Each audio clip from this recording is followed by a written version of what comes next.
11. Donc, dans Actes chapitre 11. On peut se lever. Actes chapitre 11. Verset 19. Il est écrit dans Actes chapitre 11, à partir du verset 19. On va lire au verset 30. La Bible dit: ceux qui avaient été dispersés par la persécution survenue à propos d'Étienne allaient jusqu'en Phénicie, dans l'île de Chypre, et à Antioche, annonçant la parole seulement aux Juifs. Il y eut cependant parmi eux quelques hommes de Chypre et de Cyrène, qui, étant venus à Antioche, s'adressaient aussi aux Grecs et leur annonçaient la bonne nouvelle du Seigneur Jésus. La main du Seigneur était avec eux et un grand nombre de personnes crurent et se convertirent au Seigneur.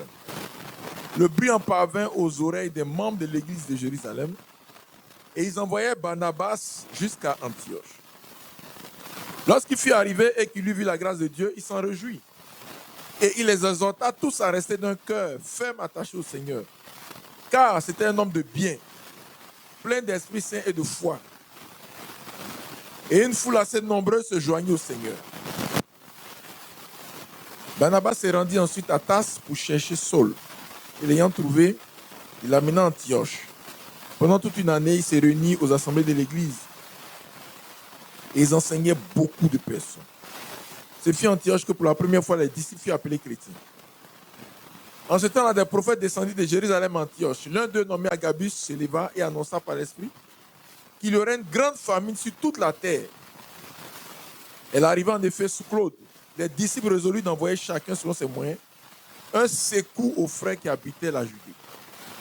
Il le fit parvenir aux anciens par les mains de Barnabas et de Saul.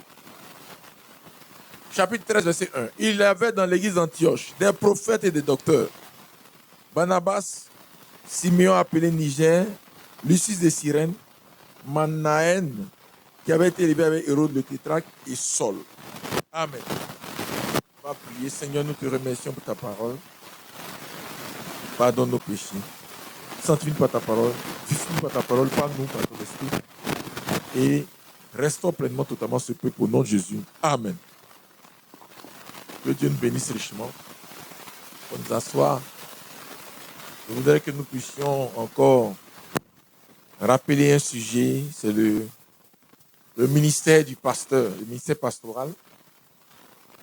Le travail du pasteur, le ministère des pasteurs, le travail des bergers. Donc on rappelle ça à travers ces quelques passages-là. Que Dieu nous bénisse richement, mes frères et sœurs. Donc ici, dans Éphésiens chapitre 4,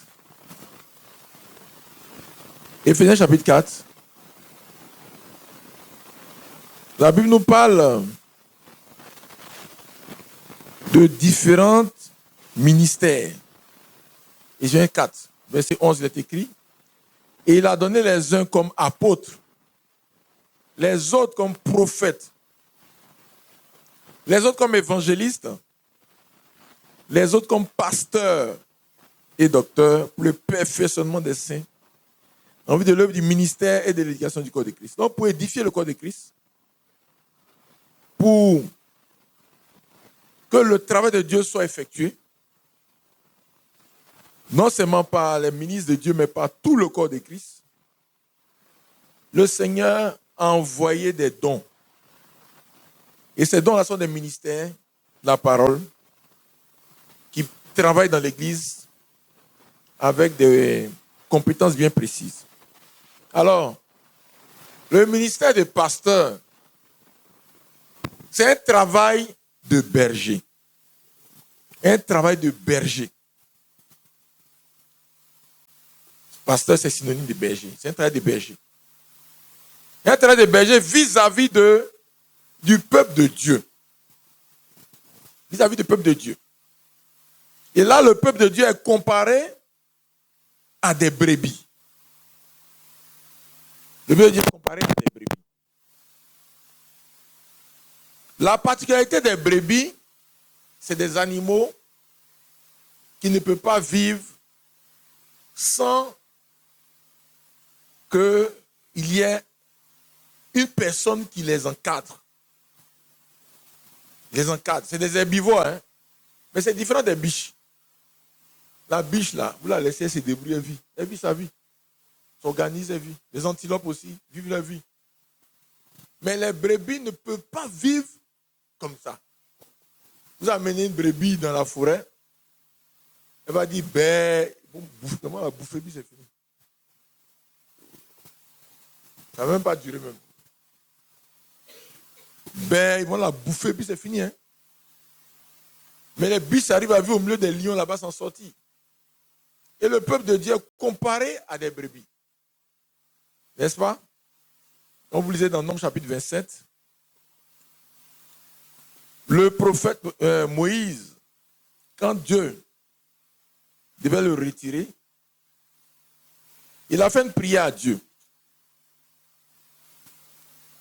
Il dit, Nombre 27, verset 15, Moïse parla à l'Éternel et dit, que l'Éternel, le Dieu des esprits, de toute chair, établit sur l'assemblée un homme qui sort devant eux et qui entre devant eux.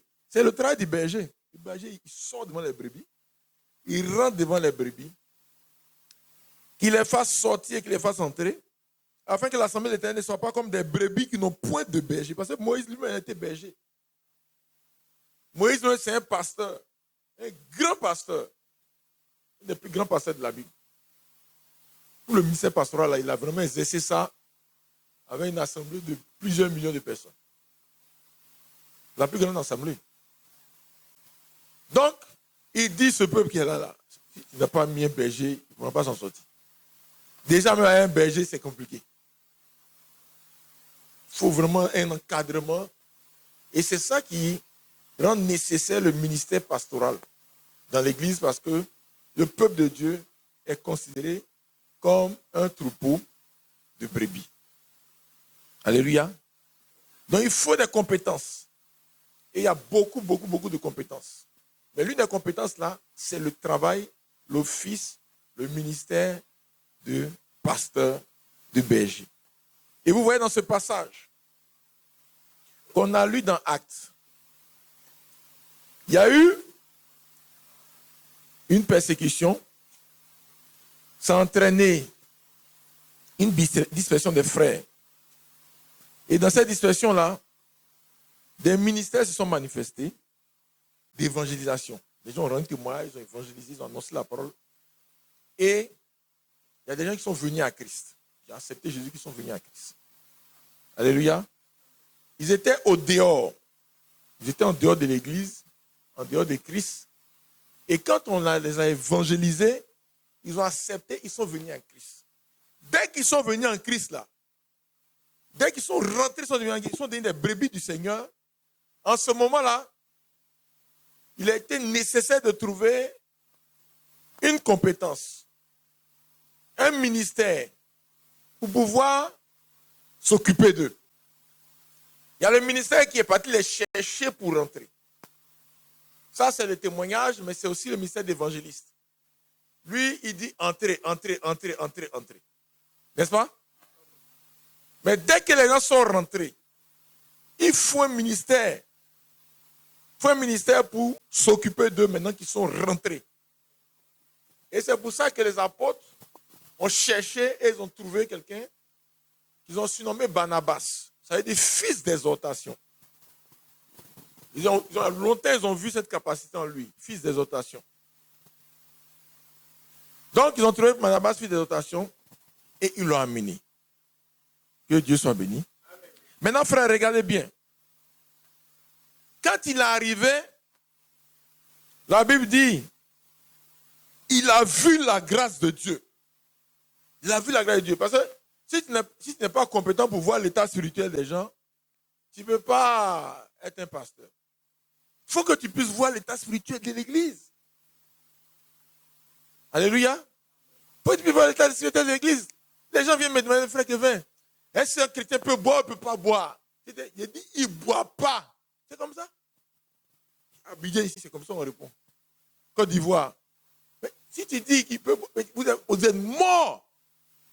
Vous êtes mort. Les frères sont allés faire des réserves de vin. Tu vas aller chez eux, il n'y a pas de réserve de riz. Hein. Tout ce qui va se passer là, on dit de faire des réserves, non pas de réserve de riz. Pourquoi tu fais ça? Non, peut-être ça a manqué. tous les esprits, beaucoup d'esprits, vous voyez que tout ce que les Africains font, ils font à la boisson. On veut construire une maternité, on met la boisson. On dit, il y a une école, on met la boisson. Vous allez laisser des gens comme ça et des esprits qui sont compliqués, dangereux. Vous allez les laisser rentrer dans l'église. Donc, il a vu d'abord la grâce de Dieu, il a vu l'état spirituel. Ça, c'est quelque chose qui est important. C'est une compétence du pasteur. Alléluia. Que Dieu nous bénisse richement. Et tu es là et puis tu vois l'état spirituel. Les gens qui critiquent, les gens qui prient, les gens, c'est tel problème, tel problème, tel problème. Souvent, frères et sœurs, il faut comprendre que c'est comme ça. Cette compétence-là doit être là. Alléluia. Donc, il a vu la grâce de Dieu. Il a vu qu'il y a beaucoup de choses en eux. Vous voyez? Beaucoup de choses en eux. C'est les compétences. Les gens sont là, ils font comme s'ils font pitié, tout. Mais en réalité, il y a beaucoup de dons, beaucoup de capacités, beaucoup de bénédictions qui sont dans leur vie. Et ça, il a vu. Donc, on dit, il s'en réjouit. Il est content même de ça. Le pasteur n'est pas jaloux. S'il y a la jalousie, le pasteur est jaloux des résultats des membres et tout, c'est que le ministère pastoral est défaillant. Le pasteur est content qu'il s'en sorte. Moi, j'ai vu les gars, Sarah. Il y a un truc que Emmanuel organise là. On appelle ça Sarah. Salon de l'agriculture, je ne sais pas quoi. Les gens viennent monter leur bœuf. Lui-même, il n'est pas gros. Hein? Mais son bœuf gros, bien comme ça. Il est content de ce que il a un bœuf qui est comme ça. Il le montre, c'est pas ça. Il le soulève de pays en pays pour le montrer. C'est pas ça. Voilà. Le pasteur peut pas être jaloux des brebis. Il y a un pasteur que je connaissais. Il y a un frère qui a eu taxi. Il n'est pas content. L'autre doit se marier. Il n'est pas content. Il n'est pas content du tout. Et s'il a prié sur ton affaire, ton taxi, c'est fini. Le taxi du frère, les pneus, les chauffeurs qui conduisaient, le moteur, tout est. Le chauffeur n'amène pas l'argent, le taxi est gâté, tout s'est gâté, tout est fini. Tout est fini. Dans son assemblée, il y a une sœur, il y a 2 sœurs qui font de l'entrepreneuriat dans son assemblée. Les 2 m'ont appelé en cachette. La nuit, pour aller prier pour leur bien. Il dit de prier. Quand il y a une là, c'était un truc de blanchisserie. J'ai prié pour ça la nuit. Que le feu même, que ça soit béni. L'autre, c'était un autre truc aussi. Il dit aussi que vous allez savoir. Donc, j'allais prier encore pour ça. Et je me souviens du mariage. Il y a une qui s'est mariée. Mes frères et sœurs, les gens sont faux. Ça dit, on est là, on nous insiste, on dit qu'on n'est pas ceci, c'est là. Dans son mariage, là, dans le programme du mariage, il y a là, vous savez qu'on va à la mairie, tout. Entre la mairie et puis la réception, là, ils nous ont donné rendez-vous d'un coin. Il y a un hôtel quelque part, un grand hôtel, une bonne salle climatisée, bien comme ça. On était assis là-bas, on attendait. Pendant qu'ils étaient dans le oui, on dit les mariés viennent, les gens vont à la salle là-bas, ils sont tournés pour venir, et là en cachette, là, ils ont tourné pour prier pour le mariage. Il y a un mois et puis un deuxième. On a prié. Le mari, là, ils sont là, on a prié. Vous voyez des choses comme ça. Et puis ils sont partis de l'autre côté. Donc, personne n'a vu cette partie. Que Dieu nous assiste. Parce que le pasteur, là, s'il met sa main sur le mari, il va faire coup de poing, tout va se gâter. On dit, il se réjouit. Il n'y a pas de jalousie. Et deuxièmement, on dit, il les exhorta à rester. Le mystère des pasteurs, c'est ça. L'évangile dit, venez. Fais entrer les gens. Le pasteur, il dit, restez. Les gens vont expliquer, non. Il a fini de dire tout ça, il dit, il faut rester.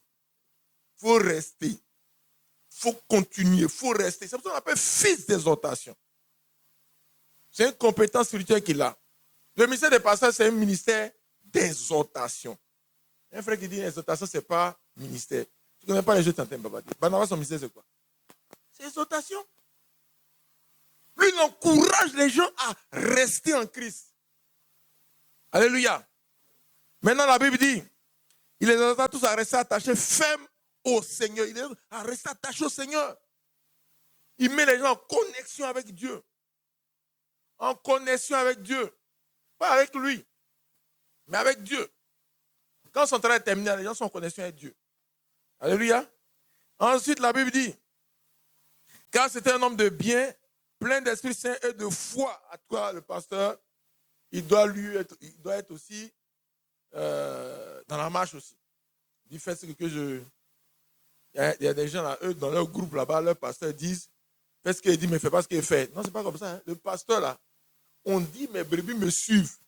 Si tu es parti dans du vin, les gens vont pas être dans du vin, c'est comme ça. Ils te suivent. Il faut qu'on te suive. Et Barnabas, on peut le suivre, c'est un homme de bien.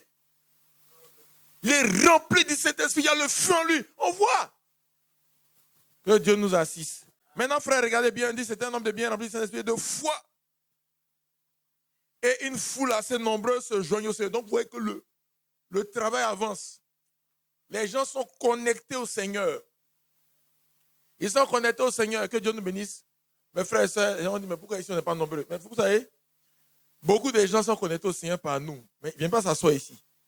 Mais où ils sont là-bas, ils sont connectés au Seigneur. Pour leur faciliter la tâche, là, on leur donne les trucs, on lance. Parce qu'il y en a qui ne veulent pas qu'on les voit ici. Mais un jour viendra. Parce qu'il y a beaucoup de choses ici. Ce n'est pas seulement le ministère pastoral qui existe ici. Il y a beaucoup d'autres choses. Il y a beaucoup d'autres choses. Comme on est dans une atmosphère aussi de combat spirituel, il y a beaucoup de clivage. Mais avançons seulement, il y a un carrefour à se retrouver. Par devant là-bas. Alléluia. Sinon, il y a beaucoup de gens qui sont connectés et qui fonctionnent en fonction de ce qui se passe ici. Alors qu'ils sont dans une autre église. Beaucoup de gens. Que Dieu nous bénisse richement. Beaucoup de gens viennent la nuit pour expérimenter pour eux. Beaucoup de gens. Maintenant, on dit, Barnabas s'est rendu ensuite à Tarse pour chercher Saul. L'ayant trouvé, il l'envoie à la minature. C'est-à-dire que tous les ministères qui sont nécessaires à l'église, pour faire avancer l'église là, lui, Barnabas, il favorise ça. Dès sa vie, il favorise. Lui, ça ne peut pas faire tout. Il y a des frères qui viennent faire, qui font non, moi, il veut que toi-même tu pries pour moi. Moi, toi-même tu as fait ma délivrance. Moi, je regarde ton cas là. Je vois que c'est pas là-bas. Je ne peux pas. Je ne peux pas. Avant, on était, on avait l'inquiétude. Bon, les gens m'ont dit quoi? Non, maintenant là, je ne veux pas. On dit c'est lui qui va faire pour toi. Tu ne veux pas. C'est fini. Là, c'est fini. C'est pas seulement pasteur. Il y a d'autres choses aussi. Donc, il faut savoir, Barnabas, tous les ministères qui sont nécessaires pour faire avancer l'église, lui, il cherche ça pour que ça puisse fonctionner. Comme le berger. Le berger, s'il y a un besoin de pierre, hein, on dit les moutons là, il appelle les pierres salées. S'il y a un besoin de vaccination, il y a un besoin de faire ceci, de faire cela, toutes les compétences qui sont nécessaires. Le berger est chargé de faire venir ça. Et il a connu Saul. Il a connu Saul quelque part. Il a vu les compétences de Saul. Il a vu ce que les autres n'ont pas vu. Il a vu. Il a même dit ça aux apôtres. Donc quand il est venu dans ce travail-là, il a vu Saul. Il est nécessaire à ce truc-là. Il allait le chercher.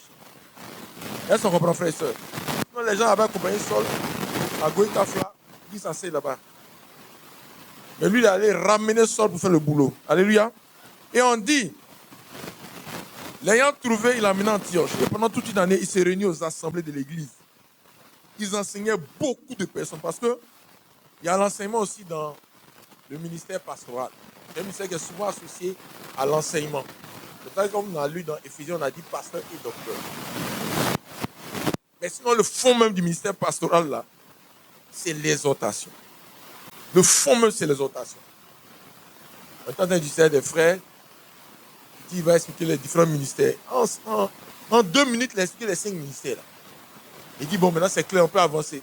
On peut avancer comment? Il a dit, le ministère pastoral et puis le ministère docteur, c'est quoi? Et non, le pasteur cherche, donne la nourriture, le docteur, il se mélange comme ça. Le ministère pastoral, c'est un ministère d'encouragement à rester en Christ. D'encouragement à développer toutes les capacités que Dieu a mis en nous. Les dons, les ministères, les compétences, tout. Il aide à développer tout. Mes frères et sœurs, regardez bien, vous allez voir. Ils s'est réunis à Antioche toute l'année. Ils ont signé beaucoup de gens. Ils organisent les réunions. Ils organisent les assemblées. N'est-ce pas? Et on dit, ce fut Antioche que pour la première fois, les disciples furent appelés chrétiens. C'est-à-dire que les gens ont pris la nourriture. Ils ont pris l'encadrement que Barnabas a fait. Et quand les gens les voient, ils voient que vous marchez comme Christ, vous là. Vous êtes comme les petits Christ. Passez à Jérusalem là-bas. Il y avait trop de juifs. Ils sont venus, les pharisiens sont venus. Chacun veut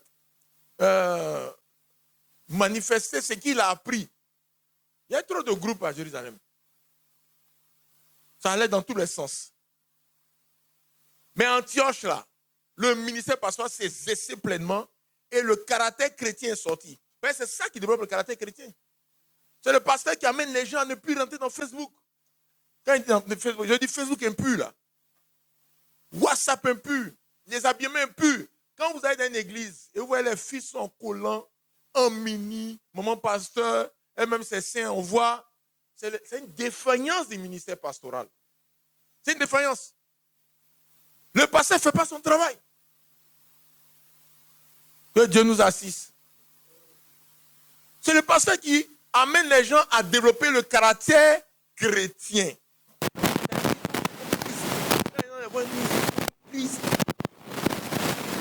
C'est le travail de Barnabas. Vous allez voir que les gens qui sont à Barnabas, en un an, là, ils ont évolué pour dépasser les autres.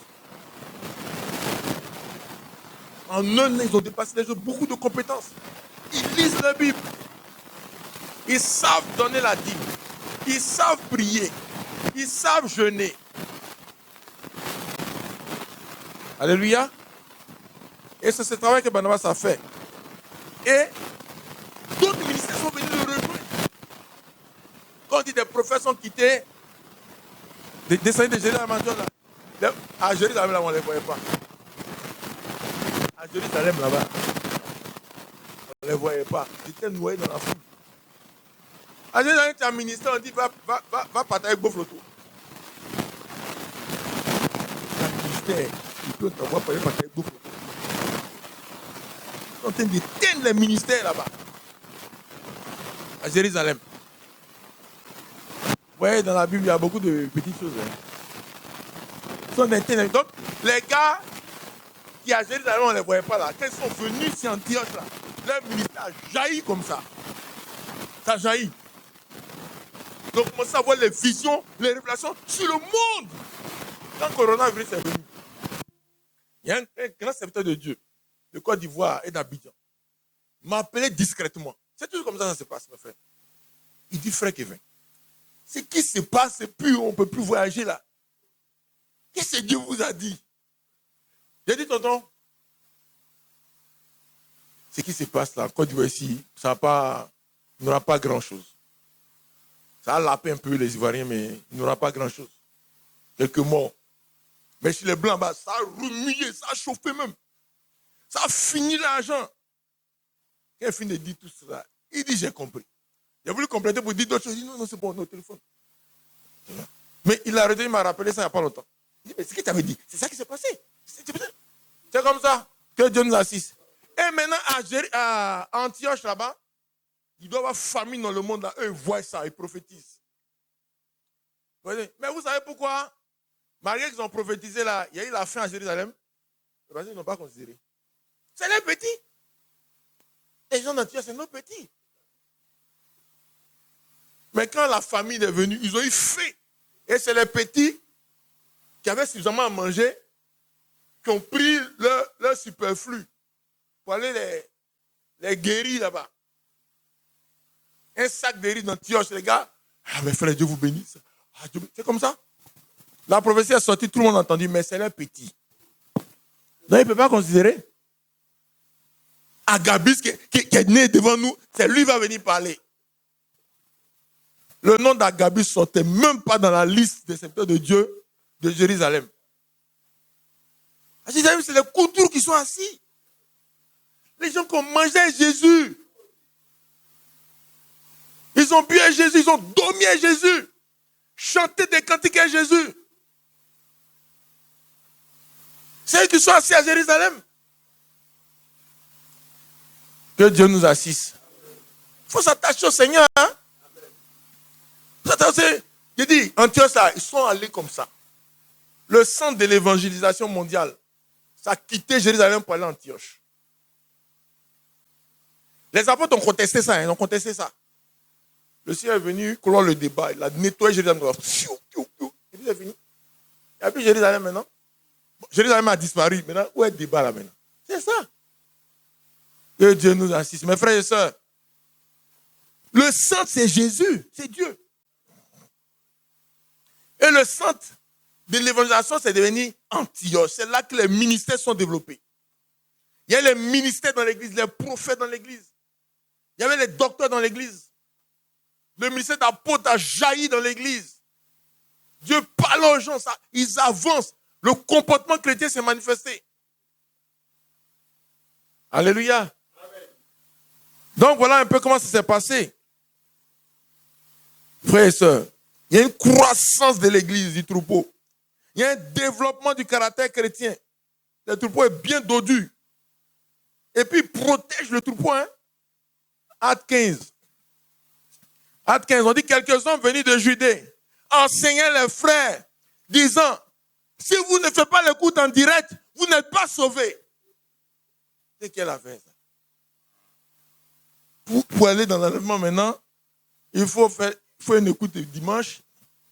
C'est ça? Mercredi, samedi, c'est ça? Pour aller dans l'enlèvement. Mais les frères, c'est un dérèglement. C'est un dérèglement. C'est un dérèglement. Que Dieu nous assiste. Mes frères et sœurs, la Bible dit, Paul et Barnabas, il y avait eu un débat et une vive décision. C'est ça, c'est dans ça on est. C'est dans ça on est. Depuis quand, pour être enlevé, il faut faire écoute en direct de Krefeld? On est en train de perdre les notions. Donc, marcher dans la sanctification, ça n'enlève plus les gens maintenant. On dit rechercher la sanctification sans que personne, ça n'enlève plus les gens. Avancer avec Dieu, ça n'enlève plus les gens. Maintenant, il faut écouter en direct. Et puis, tu t'en bois du vin. Tous les frères qui boivent du vin en cachette. Ils boivent et ils disent, frère, non, ça ne me saoule pas, mais je sens la joie. Si tu ne fais pas attention, tu ne vas pas aller au ciel. En tout cas, beaucoup ne vont pas aller au ciel. Parce qu'ils sont des soulards. Tu fais écoute en direct, tu as des copines. Tu couches avec des gens, tu n'es pas marié avec eux. Que Dieu nous assiste. Ils assurent la protection du troupeau. Alléluia. La protection du troupeau. Que Dieu soit béni. Mes frères et sœurs, les pasteurs ne sont pas les propriétaires du troupeau. C'est pour ça que Barnabas connectait les gens au Seigneur, à Christ. Parce qu'il n'est pas propriétaire du troupeau. Il est berger du troupeau d'un autre. Alléluia. C'est comme ça que ça s'est passé pour Moïse. C'est comme ça que ça s'est passé pour David. Voilà un peu comment ça se passe dans la vie de Barnabas. Quand il y a une défaillance du troupeau, du ministère pastoral, comme vous lisez dans Jérémie chapitre 23, la Bible dit, malheur aux bergers qui détruisent et dispersent le troupeau de mon pâturage. C'est pourquoi c'est pas l'Éternel sur les bergers qui pèsent mon peuple. Vous avez dispersé mes brebis, vous les avez chassés. Vous n'en avez pas pris soin. Voici, je vous châtirai à cause de la méchanceté de vos actions. Dans le ministère pastoral, il y a des bénédictions qui sont à la fin, mais aussi une grande responsabilité. Il ne faut pas venir faire ce que tu veux. N'est-ce pas? Il faut que tu conduises le troupeau, le connaître à Christ. La parole de l'Éternel fut adressée en ces mots, Jérémie et Ézéchiel 34. Prophétise contre les bergers, disait, malheur aux bergers qui se perçaient eux-mêmes. Les bergers ne disent pas perdre le troupeau. Le rôle du pasteur, c'est de prendre soin. De prendre soin du troupeau. C'est ça, on dit paître. Paître le troupeau, là, c'est prendre soin du troupeau. Et ça, c'est vraiment dans tous les domaines. Prendre soin du troupeau. Alléluia. Et vous voyez que il dit, vous avez mangé la graisse. Vous avez vêtu de la laine, vous avez tué ce qui était gras. Non. La brebis produit de la laine. Elle produit de la laine. Et cette laine-là, on coupe ça chaque année, comme on coupe les cheveux, on coupe les ongles. Vous voyez, les cheveux, on coupe les cheveux, ça c'est pour les garçons, hein. On coupe nos cheveux là. On ne va pas réclamer le prix. C'est quelque chose dont ça ne nous dit rien. Ou bien, est-ce que tu dis au tailleur, bon, au coiffeur, bon, le coiffure là, c'est 1000 francs, mais mes cheveux là, paye-moi 500. Non, c'est pas comme ça. On laisse. Et c'est comme ça pour les brebis. Quand tu prends soin de la brebis là, il y a des choses qu'elle laisse, ça ne la perturbe pas. Donc, après la laine là, il y a le lait de la brebis. C'est beaucoup. C'est beaucoup. Quand tu prends, elle est contente, elle joue, ça la décharge. Ces deux choses-là, c'est dans ça que ceux qui prennent soin du troupeau, ils gagnent pour eux. Ils gagnent pour eux. Les gens disent, non, mais les pasteurs, ils bouffent l'argent des gens, mais quand on travaille là, on mange. Et s'ils ne travaillent pas, on travaille et mange. Et la brebis ne va pas... C'est qu'une brebis qui a beaucoup de laine et qui a beaucoup de lait, il n'y a aucun problème entre vous. C'est un partenariat gagnant-gagnant. C'est un partenariat gagnant-gagnant. Donc, pour le pasteur, pour augmenter son argent, c'est quoi? Il faut qu'il y ait beaucoup de délivrance. Il faut que les brebis aient beaucoup de laine. Mais ceux-là, ils ne font pas de délivrance, ils attaquent la viande maintenant de la brebis. Là, maintenant, ça fait mal. Si tu coupes la viande de la brebis, là, tu touches même son cœur. Tu prends maintenant le cœur pour faire offrande, tout ça. Non, c'est pas comme ça. L'offrande, c'est dans la joie qu'on donne. En rien. Mais tu es en train de toucher sa cuisse et tu dis, tu es en train de faire offrande. C'est la cuisse du mouton. Et tu vas enlever sa peau partout pour te couvrir. Non, non, non, c'est pas comme ça. C'est la laine que tu dois prendre. Le dessus. Mes frères et sœurs. Donc, les serviteurs de Dieu, leur salaire se trouve dans leurs résultats. Il ne faut pas dire les gens ne m'ont pas payé. Personne n'est chargé de te payer. Personne n'est chargé de te payer. C'est tes résultats là qui te donnent à manger. C'est tes résultats qui multiplient ton argent. Qui multiplient tes biens. Que Dieu nous bénisse richement. Et ça, c'est quelque chose qu'il faut comprendre. Le salaire des serviteurs de Dieu se trouve dans leurs résultats. Il y a un passage de Proverbe, je ne sais même pas si je peux retrouver ça. On dit quoi même? Je ne sais pas si je peux retrouver. Je n'ai pas pensé à ça. Ok, on dit, les agneaux sont pour te vêtir et les boucs pour payer le champ. Le lait des chèvres suffit à ta nourriture et à celle de ta maison et à l'entretien de tes servantes. C'est comme ça. Donc les agneaux sont pour te servir, c'est la laine. Et puis le lait des chèvres suffit à ta nourriture, à celle de la maison, c'est le lait. Que Dieu nous bénisse richement, mes frères et sœurs. Tu prends soin du troupeau, tu auras ce qu'il faut. Tu travailles pour qui? Tu travailles pour Dieu. C'est Dieu qui est responsable de ton salaire. Fais bien ton travail et tu seras bien payé. Je connais un pasteur qui avait 4 millions par mois. 4 millions par mois. Lui, quand il se lève le matin, là. Parce que lui, dans sa maison, la douche et les WC sont là-bas. Vous connaissez les maisons comme ça, non? Où il y a la maison où vous dormez. Et puis douche et WC sont dans la cour là-bas. Mais lui, quand il se lève le matin, là, il ouvre la porte, les gens sont couchés comme ça. Ils sont venus des villages, des coins pour la délivrance. Donc, pour aller se laver, là, il fait comme ça. Il s'en va. Il se lave, puis il revient. Pour manger même, il ne sait pas comment il va manger. C'est les gens qui disent, pasteur, il ne faut pas t'inquiéter, il ne faut pas nous regarder. Il faut manger. Il faut manger, pasteur. C'est comme ça fait qu'il arrive à manger. Il ne peut jamais avoir la nourriture suffisante pour tous les gens qui sont couchés dans sa cour là, ce n'est pas possible. Ils viennent pour leur délivrance, mes frères et sœurs. Mais quand ils sont délivrés, ils mettent les dons. Ça lui revient à 4 millions par mois. Chaque mois. Ce qu'il dit là, ce n'est pas au Nigeria, parce que les frères vont dire non, ils sont beaucoup là-bas, donc c'est normal. Il est au Nigeria. C'est dans une petite ville de Côte d'Ivoire. 4 millions par mois à l'ouest. Sinon, son église le payait 110 000 francs. Maintenant, son église, là, quand il prend, il dépose ça dans le tronc. Mais les offrandes et tout qui sont faits par délivrance, c'est 4 millions par mois. Il allait faire une campagne même où on invitait Mpigo. Vous connaissez Mpigo? Les petits ne connaissent pas Mpigo. Tu connais Mpigo? Vraiment. Les gens ne connaissent pas l'histoire de la Côte d'Ivoire. Mpigo a fait 32 pays, là, tu ne connais pas Mpigo. Mpigo, c'était une branche de la rébellion ivoirienne. Eux, ils étaient à l'ouest là-bas, c'est les plus dangereux même. Les plus méchants. Bah, là, c'est la guerre sale du Libéria, même eux, ils pratiquaient là-bas. Le fait d'aller faire campagne au milieu de Mpigo. Mpigo a donné offrande. Mpigo, là, ils ont volé tous les gens à l'ouest là-bas. Hein.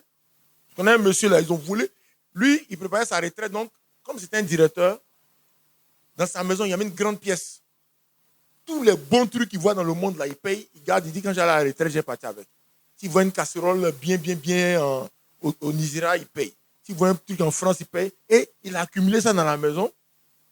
Et puis, avant d'aller à la retraite, là, Mpigo est tombé à mort là-bas. Ils ont ramassé tout. Tout. Mais le pasteur, lui, il est parti au milieu d'Mpigo, il a prêché. Le patron d'Mpigo, lui-même est venu, il a fait offrande. Les gens ont fait offrande. Mpigo, il est sorti l'argent d'Mpigo. Mes frères et sœurs, qui peut attaquer le salaire du serviteur de Dieu? Qui fait le boulot? Ça veut dire que si toi-même, tu vois que ta poche n'est pas remplie, il faut aller faire réclamation chez Dieu. Qu'est-ce qui se passe et puis ta poche n'est pas remplie? Où sont les failles?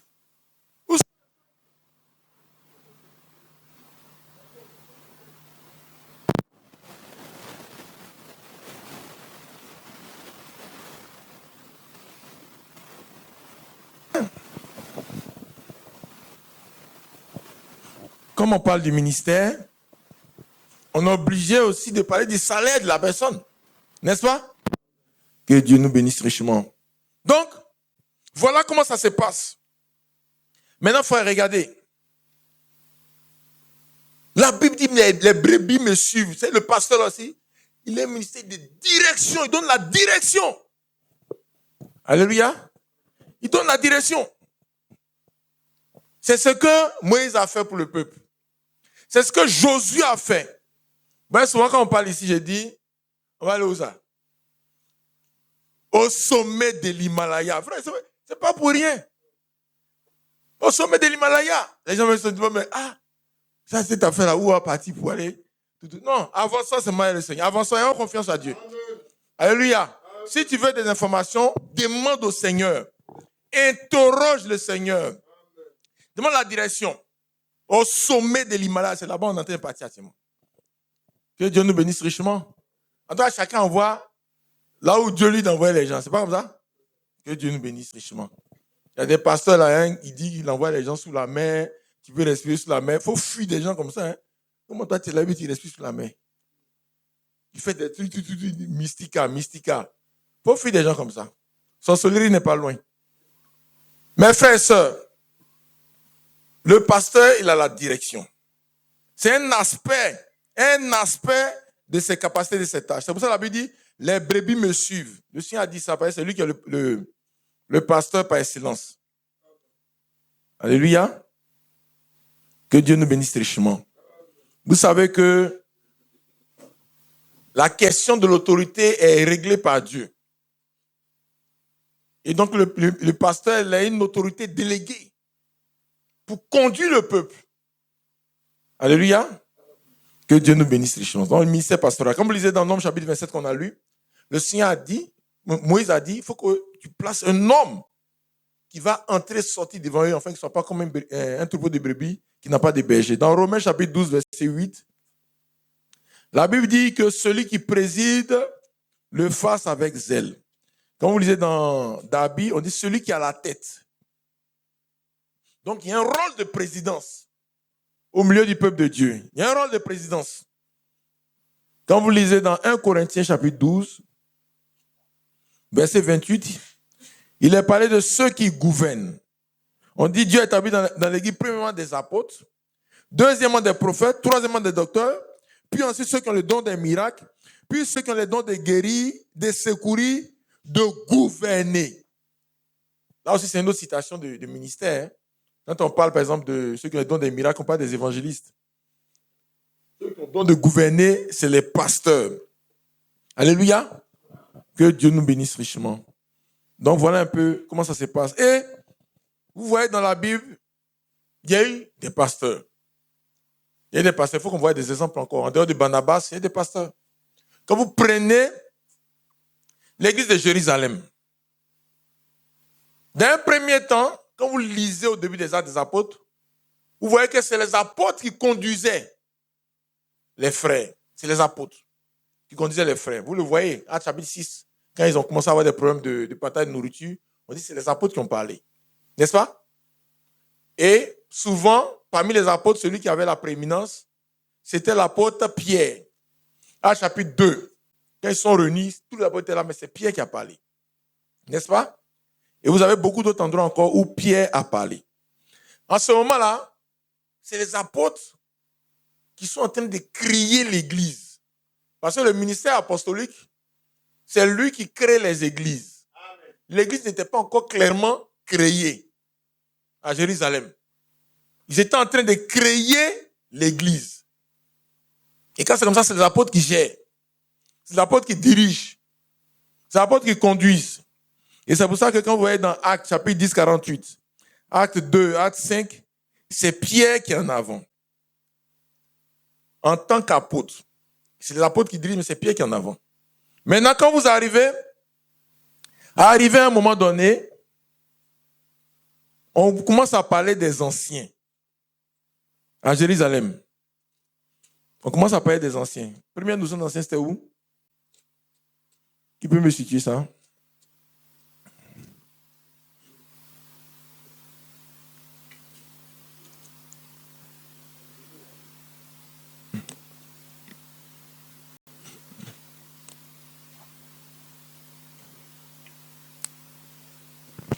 On a dit quoi? Non, ça c'est les anciens. Anciens Israélites. C'est pas grave, on va trouver ça après. Donc, quand on lit Acte 15, verset 13, après des Acte 15 là, on dit, Paul et Barnabas ont eu avec une vive un débat. Donc on dit, les frères décidaient que Paul et Barnabas et quelques-uns de leurs montraient à Jérusalem vers les apôtres et les anciens. Donc maintenant, il y a les anciens qui sont apparus à Jérusalem. C'est-à-dire qu'en fait, l'église a commencé à installer maintenant avec des structures comme il se doit. D'un premier temps, c'est comme une mission qui est en train de lancer une église. Et pendant cette période missionnaire-là, c'est les apôtres qui dirigent. Quand les problèmes d'organisation commencent à se poser, les problèmes d'ordre et d'organisation, ils ont établi des diacres pour s'occuper de l'aspect matériel des choses. Parce qu'au début, c'est l'apôtre qui faisait tout. En tant que missionnaire, c'est eux qui faisaient tout. Ils ont établi des diacres. Et après ça, maintenant, des anciens sont apparus. N'est-ce pas? En ce moment-là, quand les anciens sont apparus, c'est Jacques qui a pris la tête de l'église en tant que pasteur. Et Pierre était là, à Jérusalem, là, il était là. C'est en tant qu'ancien. Il était apôtre, il bougeait beaucoup, mais par rapport à l'église de Jérusalem, il avait une responsabilité d'ancien. Ça, on va parler de ça tout à l'heure. Donc, c'est maintenant Jacques qui a pris la tête quand l'église s'est organisée là. C'est lui qui a pris la tête. Après des Actes chapitre 15, vous voyez que c'est lui qui a conclu. Quand ils ont parlé là, on dit, lorsqu'ils eurent cessé de parler, Jacques prit la parole et dit, hommes frères, écoutez-moi. Et maintenant, il a fait le point et il a donné la conclusion. Et c'est comme ça que ça a été décidé. C'est lui maintenant qui exerçait la direction de l'église. Est-ce qu'on comprend, frères et sœurs? Ok. Donc, d'un premier temps, il y a eu Pierre. Et puis après, Jacques est venu. Pierre, c'était pendant la période missionnaire où ils sont en train de créer l'église. Ils sont en train de créer l'église. C'est là que Pierre intervient. En tant qu'apôtre, et c'est lui qui avait la prééminence au milieu des apôtres. Il y a la prééminence parce que l'autorité se manifeste toujours quand les gens sont ensemble. Hein. C'est comme ça. Il y a un groupe, mais il y a quelqu'un qui est à la tête. C'est comme ça que Dieu conduit les choses. Maintenant, Quand l'église s'est organisée et qu'il y a eu diacre, il y a eu anciens, et que les choses sont établies là, c'est Jacques qui présidait. Et c'est ça que nous voyons dans ces réunions-là. C'est pour ça que c'est Jacques qui a géré. Actes chapitre 21, verset 18, vous voyez, on dit, lorsque nous arrivons à Jérusalem, les frères nous reçurent avec joie. Le lendemain, Paul s'est rendu avec nous chez Jacques et tous les anciens s'y réunissent. Là aussi, c'est dans le même esprit. C'est Jacques qui est à la tête. C'est lui qui préside l'église. C'est pour ça que c'est chez lui que tout le monde vient. Est-ce qu'on comprend, frères et sœurs? Que Dieu nous bénisse. Regardez même quand vous lisez dans un passage là où Paul a tremblé. C'est dans quel passage ça? On dit les gens de l'entourage de Jacques. Ça, c'est dans Galates. Galates, chapitre 2, verset 11, on dit, mais lorsque Céphas vint à Antioche, je lui résistais en face parce qu'il était répréhensible. Vous voyez, l'église d'Antioche là, ils avançaient avec Dieu. Et quand c'est comme ça, les autres veulent venir les juger. Ils veulent venir prendre le contrôle de la liberté qu'ils ont. On dit, frère, Abassam là-bas, est-ce que vous faites l'écoute en direct? Abassam, est-ce que vous croyez au ministère de Frère Franck? Des gens même qui ne connaissent pas Frère Franck. C'est eux qui sont en train de parler. Que Dieu nous assiste. Mes frères et sœurs, comme moi, je pense que c'est en 1984, si je ne me trompe pas, que je l'ai vu la première fois, hein, physiquement comme ça, à Gagnoa. Il dit à Gagnoa, à Yamsokro. Il y a une convention qu'on a fait à Yamsokro. On a choisi Yamsokro par c'était centre de la Côte d'Ivoire. Tous les gens étaient là. Qui était là à cette convention, s'il vous plaît? C'est ça. Les gens qui sont parler, ils ne connaissent même pas le monsieur. Hein? Ils ne connaissent pas le monsieur. On allait causer le monsieur aussi. Hein? On a fait notre pèlerinage à Krefeld. J'ai amené les films pour que les frères voient comment ça se passe. Causer les serviteurs de Dieu. Que Dieu nous assiste. Et puis Dieu a permis qu'on sorte en enterrement. Où ils étaient? On a dit non, ils n'avaient pas visa. Qui donne visa? C'est ça. Il n'y a pas de billet d'avion. Mais qui donne les billets d'avion? Ça, c'est pas. C'est quoi? C'est qui est sûr? Moi, j'étais à l'enterrement. Que Dieu nous assiste. Et l'église a donné sa part. Yako, comme on a fait aussi pour le pasteur Esaïe qui est décédé. L'église a donné sa part. L'église de Bassam a donné sa part. C'est 500 euros et 1000 euros. C'est 500 euros. Je le dis parce que c'est les offrandes dans la Bible, on connaît. Hein? Que Dieu nous bénisse, c'est 500 euros. L'église de Bassam m'a donné 500 euros pour le Yako. Que Dieu nous bénisse richement. Frère, l'argent qu'on met dans le tronc là, on fait tout pour mettre dans un endroit qui est rentable. C'est pas dans le bavardage, ça va. Hein? Il y a ceux qui bavardent et puis pour nous là, ça va dans un endroit qui est rentable. Que Dieu nous bénisse richement. Considérons ça. Donc les gens d'Antioche, de Jérusalem, ils sont venus là-bas. On dit, quand Pierre est venu là, même a senti que le feu à Antioche. Il était à l'aise avec les frères. Mais il y a un groupe qui est venu d'Abidjan, non, de Jérusalem. Ils sont arrivés et vous voyez, frère, c'est tout comme ça. Quand ce groupe-là arrive, des frères qui parlent bien, vous là, ils se mettent de côté comme ça, ils ne parlent plus bien, tout, ils ne parlent plus bien. Ils ne peuvent plus clairement dire les choses. Ils vont te dire, frère, ce que tu dis, c'est la vérité. Les gens viennent maintenant, ils sont là, ils ne parlent plus. Et c'est ce que Pierre a fait. Quand les gens du groupe de Jacques passaient, il y a les Juifs. Les Juifs qui sont venus à la foi, là, eux sont venus avec les pratiques de judaïsme à la fois. Et c'est ça, ils veulent imposer. Est-ce qu'on comprend? Ils veulent faire des églises de Juifs partout. C'est ça que je disais aux frères la dernière fois. Il dit, frère, l'église de Paris, c'est l'ensemble des Africains qui sont à Paris qui forment l'église de Paris. Et toi, tu veux qu'on fasse l'enlèvement. Et les Blancs de Paris, là, eux, c'est les églises, c'est chaque église de chaque pays qui doit partir. L'église de Paris doit être composée des Blancs de Paris.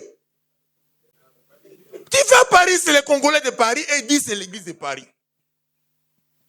Tu vas à Atlanta, c'est les Congolais, les Africains, les Ivoiriens d'Atlanta, et on dit c'est l'église d'Atlanta. Tu vas à Montréal, l'église de Montréal, là, ils sont tous noirs. Non, qui parlent lingala, d'autres parlent bété. Mais ça, c'est pas l'église de Montréal. Et vous voulez qu'on est dans l'élément? Non. Le terrain n'est pas fini. Et c'est ça que les gens sont venus. Mais ils veulent faire des églises de juifs partout. Or, à quel moment les apôtres ont discerné qu'il faut un ministère pastoral? C'est quand les Grecs ont cru. Amen. Tant que c'est les juifs qui se baladent là, ce n'est pas encore l'évangélisation. On arrive en Australie, les frères d'Australie, c'est les Nigérians, c'est les Congolais, c'est les Ivoiriens. Non! On dit, frère, la parole est partie dans le monde entier. Quel monde entier? Tu vas à Paris là, quel monde entier? La parole est en Afrique ici, tu parles du monde entier. Que Dieu nous assiste. Quand on dit les Africains vont repartir aux États-Unis, ce n'est pas pour aller créer l'église des Africains aux États-Unis. C'est même le feu pour que les Américains se convertissent. Les Blancs américains, eux-mêmes, ils vont croire et puis courir pour marcher avec Dieu. Y compris les Français, c'est comme ça. J'ai dit, frère, soyons patients. Allemand, ça va mener. Hein. Faisons le boulot. Que Dieu nous assiste. Mes frères et sœurs, regardez bien ce qui se passe. Ici, les Juifs sont arrivés et Pierre est venu, il a commencé à se mettre de côté. Il ne peut plus bien parler, il a fait des écoutes en direct, il ne peut plus bien parler. Boisson aussi, il ne peut plus bien parler. Et Barnabas, pourquoi Barnabas aussi était touché? Parce que Barnabas, c'est leur fils. Le respect a fait que Barnabas, malgré... Quand Barnabas est seul, lui, il avance, hein. Mais ils sont là maintenant, donc il est un peu là. C'est les vieux frères, c'est les vieux frères. Ah, souvent les vieux frères te mettent dans le trou, hein. Que Dieu nous assiste. Chacun doit chercher à marcher avec Dieu. Chacun doit connecter avec Dieu. Les vieux frères ne peuvent pas t'aider dans tout. Il y a le feu dans vous. Vous, le feu dans vous. Si vous n'avez pas plus loin que ça, vous n'allez pas nous dépasser, hein. Vous voulez avoir voiture noire, et l'avion là, et bateau. Il y en a qui disent, mais comment bateau? Mais il n'y a pas l'eau en Côte d'Ivoire ici. Alors, qu'est-ce qu'on prend pour rouler sur l'eau? Alors, que Dieu nous assiste. Vous avez parti, on dit, il y a grève des trucs. Ils m'ont fait payer un billet comme ça. Il y a grève des aiguilleurs de la route ou bien je ne sais pas quoi. Aiguilleurs du ciel. Et les compagnies d'avion annulent. Tu as ton avion, tu t'en vas? Tu t'en vas? Tu prends ton avion, tu es parti. Faut qu'on avance, hein? Que Dieu nous assiste. Donc, il ne faut pas regarder les voitures qui sont là comme on est arrivé, hein? Nous-mêmes, on ne regarde pas ça comme arrivé. Donc, si toi, tu regardes, tu n'as rien compris. Il faut avancer. Partout, Dieu veut que tu ailles. Sommet de l'Himalaya, ce n'est pas à Bassam, ici, ça y est. 8000 km. Non, 8 km plutôt. 8 km de haut.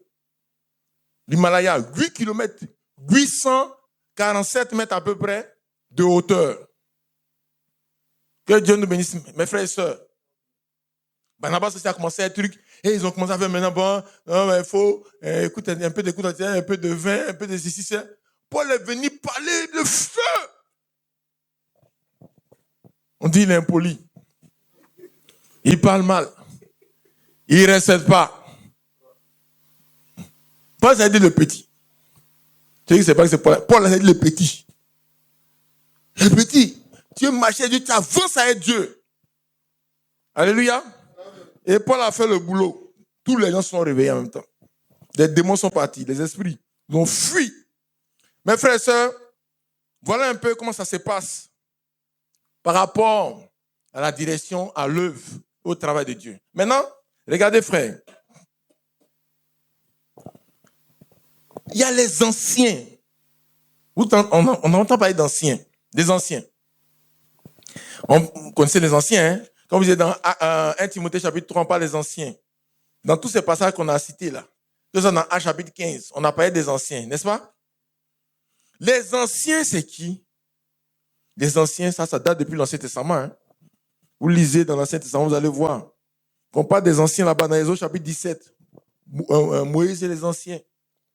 Dans Josué chapitre 1. Non, dans Josué chapitre 7 plutôt.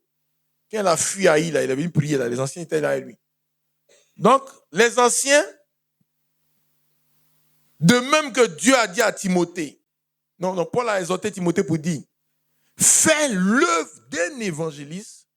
De la même manière, les anciens, qui sont les responsables de l'église locale, ils sont exhortés à prendre soin du troupeau, comme des bergers, comme des pasteurs. Donc les anciens doivent travailler comme des pasteurs. Les responsables d'église, là, ils doivent travailler comme des pasteurs, prendre soin du troupeau. Vous avez ça dans Actes chapitre 20, verset 28. Quand Paul quittait Éphèse, il a dit aux anciens, Dieu vous a établi évêque, prenez soin du troupeau de Dieu. Vous connaissez ce passage? Il dit, prenez donc garde à vous-même et à tout le troupeau sur lequel l'Éternel vous a établi évêque pour prendre soin de l'église de Dieu. Quand vous lisez aussi dans 1 Pierre chapitre 5, verset 1, Pierre plutôt parlant aux anciens, il dit, voici les exhortations que j'adresse aux anciens qui sont parmi vous. Moi, ancien, comme vous voyez, Pierre était ancien aussi, à l'église de Jérémie. Il dit, percez le troupeau de Dieu qui est sous votre garde. Non pas contre, mais volontairement, selon Dieu, non pour un gain sorti, mais avec dévouement. Non comme dominant sur ceux que vous échouez en partage, mais en étant les modèles du troupeau. Donc, prenez soin du troupeau. Donc, les anciens doivent aussi prendre soin de l'église, des frères, des sœurs du troupeau, comme des pasteurs, comme des bergers. Alléluia. C'est leur travail. Même dans l'Ancien Testament, ils faisaient ça. Ils ont deux caractéristiques, les anciens. Deux caractéristiques. La première caractéristique, quand on dit les anciens, là, on l'appelle ancien, ça veut dire c'est quelqu'un qui a de l'expérience, qui a fait ses preuves. Parce que tu ne peux pas conduire les gens dans ce que toi-même tu n'as pas. C'est pour ça que les anciens doivent être des modèles. Ils doivent être des modèles. C'est pour ça qu'on a dit ici, dans l'église ici, de Bassam, vous avez attrapé un en train de boire du vin, il faut dire. Il va plus s'asseoir dans les responsables. Jusqu'à ce que le vin puisse partir. On ne peut pas accepter, sinon il va entraîner les gens dans n'importe quoi. Il y a l'église de Tonla, ça c'est avant que Frère Franck de parle, l'église de Tonla, c'est à Oumé là-bas. Ils sont venus avec affaire des vins. Il y a un frère là qui est rentré dedans, niveau ingénieur, un gars très intelligent. Il boit qu'il est couché dans le village. On le ramasse. Sa vie est gâtée comme ça.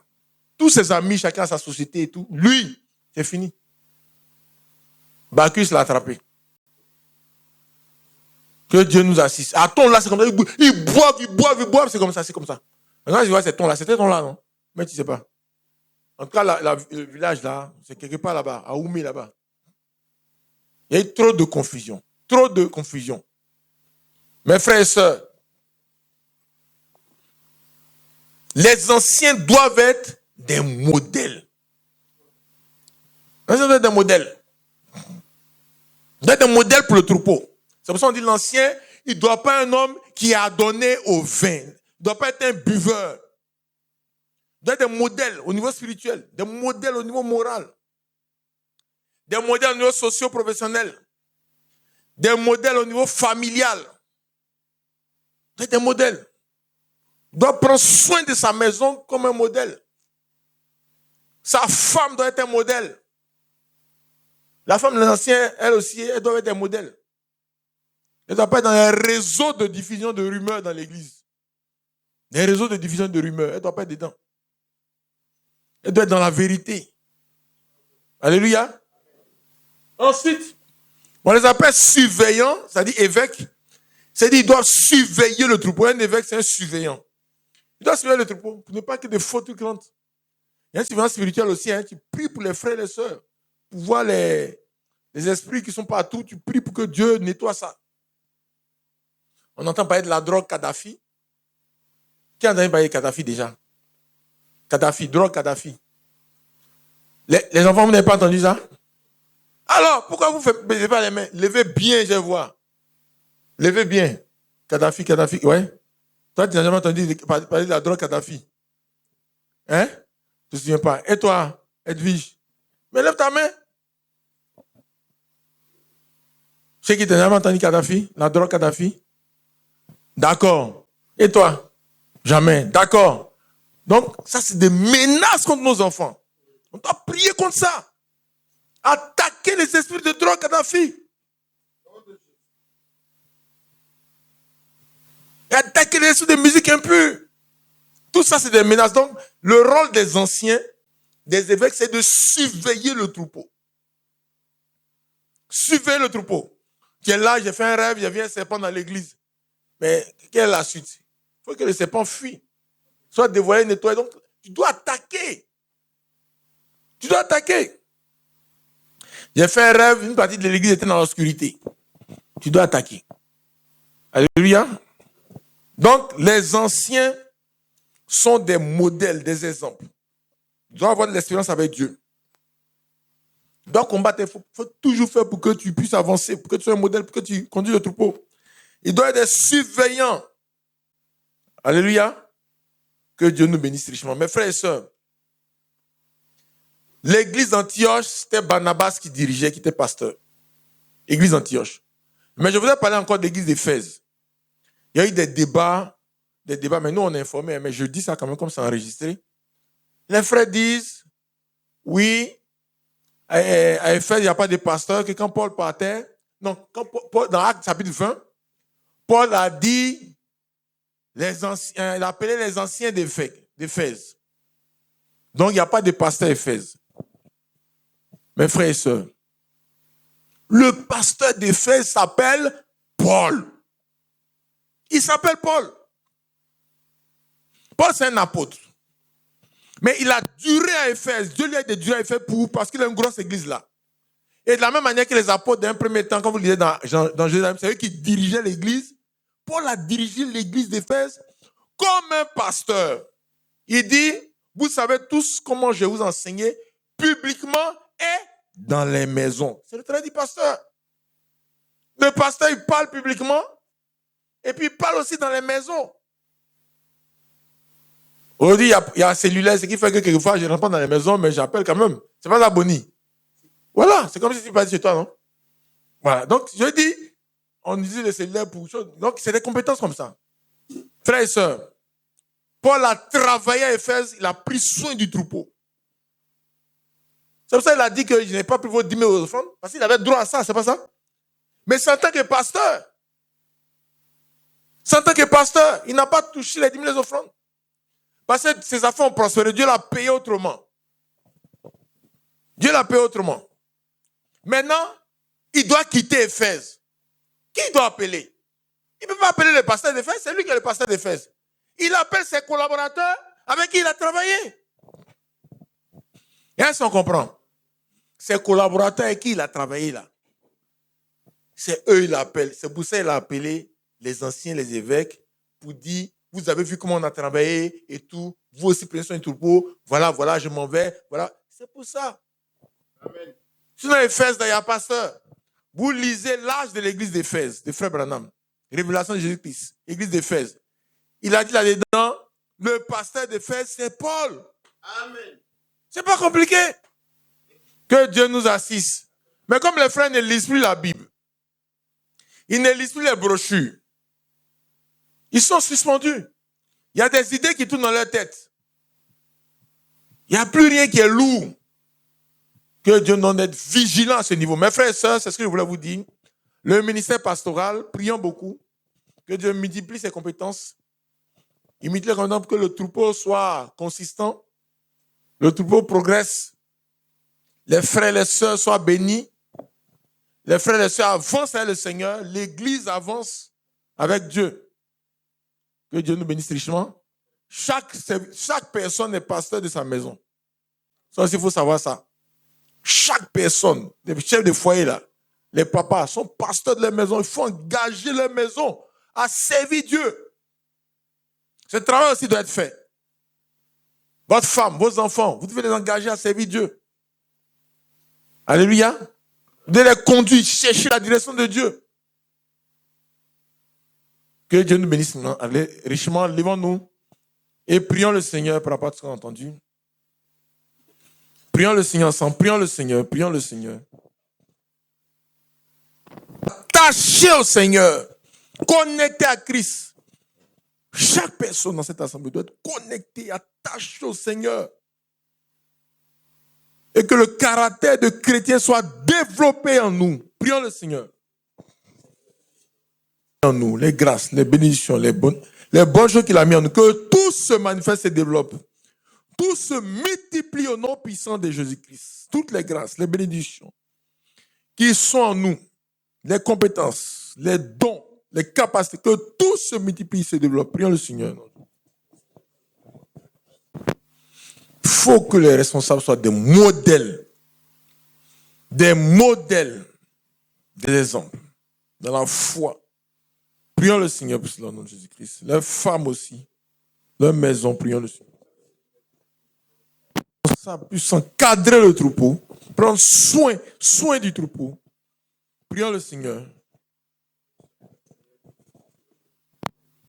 Frère Emmanuel va prier le frère Philippe. Tous ces sujets par rapport à la prédication. Père céleste, nous voulons venir à toi, te prier par rapport à ce sujet de ce jour portant sur le ministère pastoral. Seigneur,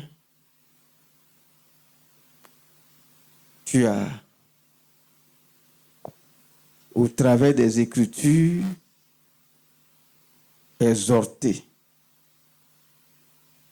concernant ce que le pasteur que tu as établi sur l'Église, je dirais sur cette Église de Bassam, sa mission, son rôle, mais également les éléments, ô notre Dieu, qui attestent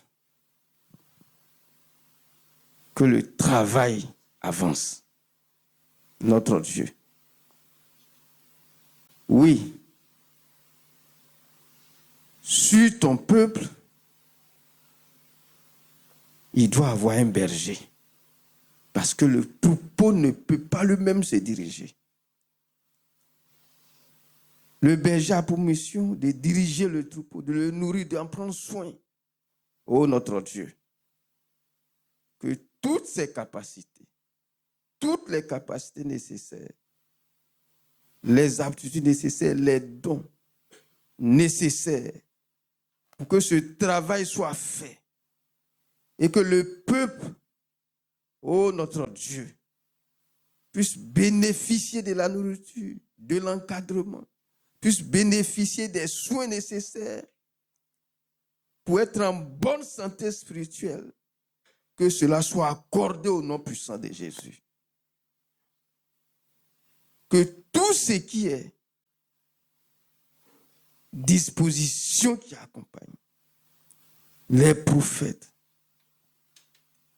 les gens qui ont les dons de guérison, dons des miracles, les anciens, ô notre Dieu, tous les ministères qu'il faut pour que cette église de Bassam, pour que ce rassemblement, ce peuple ici, ô notre Dieu, soit bien conduit, bien encadré, bien dirigé, que cela soit pourvu entièrement au nom puissant de Jésus.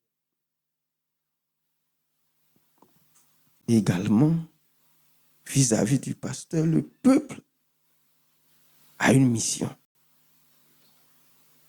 Ô notre Dieu, oui, que le peuple soit dans des bonnes dispositions spirituelles, afin que le travail ne se fasse pas avec murmure, avec grincement des dents, mais que cela se fasse avec amour et joie, au nom puissant de Jésus. Partout Satan veut s'infiltrer, ô notre Dieu, ou veut s'aimer des troubles. Partout, Satan veut s'aimer des troubles. Par des critiques, des médisances, des calomnies. Que ton feu nettoie tout au nom puissant de Jésus. Que ton feu détruit tout au nom puissant de Jésus. Seigneur, que cette église-là, que nous constituons ici, soit comme l'église d'Antioche. Soit comme l'église d'Antioche, au nom puissant de Jésus.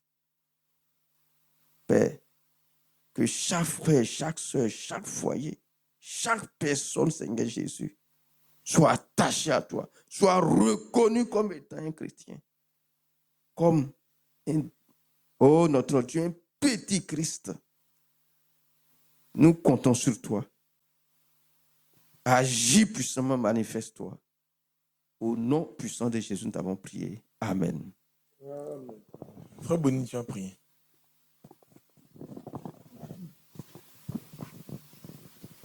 Père éternel, Dieu de gloire, Dieu de bonté, nous venons encore à toi, Seigneur Jésus-Christ. Ce message que nous avons entendu, Seigneur Jésus-Christ. Père, ton Église, Seigneur Jésus-Christ, a besoin d'être conduite, Seigneur Jésus-Christ. Conduite par toi, Seigneur Jésus-Christ. Père céleste, nous avons besoin de capacités, Seigneur. Toutes les capacités que nous avons, Seigneur. Père, nous voulons les exercer, Seigneur Jésus-Christ. Parce qu'à personne, tu n'as rien donné, Seigneur. À l'un, tu as donné 1, à l'autre 2, à l'autre 3, Seigneur Jésus-Christ. Père céleste, que tous ces talents, Seigneur Jésus-Christ, puissent être exercés, Seigneur Jésus-Christ. Nous avons besoin de toi. Partout où nous nous avons enterrés, Seigneur Jésus-Christ. Père, donne-nous, Seigneur, de les déterrer, Seigneur Jésus-Christ. Et que nous les exercions, Seigneur Jésus-Christ. Père céleste, nous comptons sur toi, Seigneur Jésus-Christ. Père, nous avons besoin de toi, Seigneur. Partout où, Père céleste, en tant que pasteur de nos maisons, Seigneur Jésus-Christ, nous n'avons pas agi conformément, Seigneur Jésus-Christ, à ce que tu as dit, Père. Nous prions que tu nous pardonnes, Seigneur Jésus-Christ. Nous avons besoin d'avancer, Seigneur. Nous avons besoin d'exhorter nos maisons, Seigneur Jésus-Christ. Nous avons besoin d'amener, Seigneur, nos maisons, nos différentes maisons à Christ, Seigneur Jésus-Christ. Oh Dieu, aide-nous, Seigneur Jésus-Christ.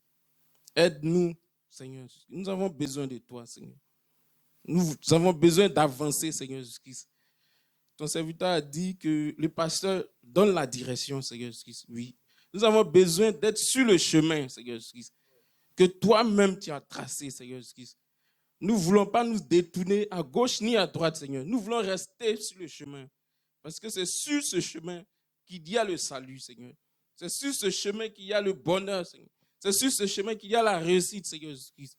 Oh Dieu, merci encore pour ce message de ce matin qui nous fait du bien, Seigneur. Père céleste, celui par qui tu as parlé, Seigneur Jésus-Christ. Oh Dieu, que tu ajoutes des bénédictions, Seigneur Jésus-Christ, à sa porte, Seigneur Jésus-Christ. Que rien ne manque, Seigneur. Multiplie ses talents, ses capacités, Seigneur Jésus-Christ. Tu connais ses aspirations, les aspirations de sa famille. Pouvoir, Seigneur Jésus-Christ. Bénis ton Église qui a écouté, qui a entendu, Seigneur Jésus-Christ.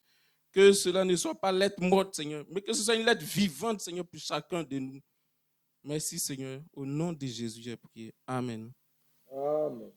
Seigneur, merci. Merci pour ta grâce, ta faveur. Merci pour tout.